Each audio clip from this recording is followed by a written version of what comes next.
To create a function, tap the Function tool. A preview appears of a default function, f of x equals x. The function is glowing.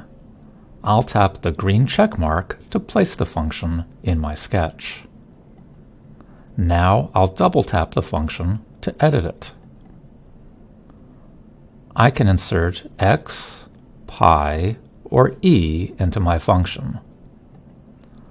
I can also choose a particular type of function, a unit of measure to insert into my function, and the form of my function.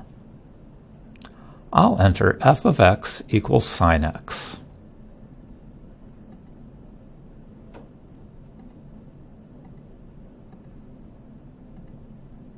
And tap OK. To continue, I'll tap the Graph Function tool to graph f of x.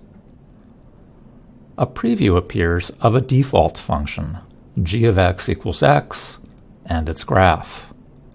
The function is glowing. I'll tap to merge it to f of x. Notice that this graph does not have the appearance you'd expect of a sine graph.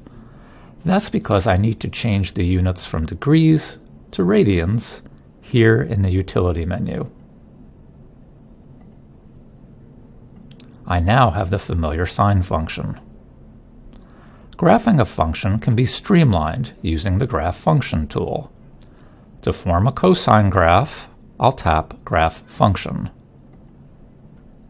I'll then tap the green check mark to place the default function h of x equals x into my sketch.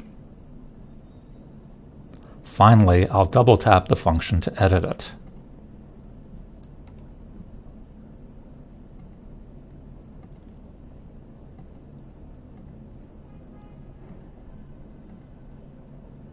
The graph is complete.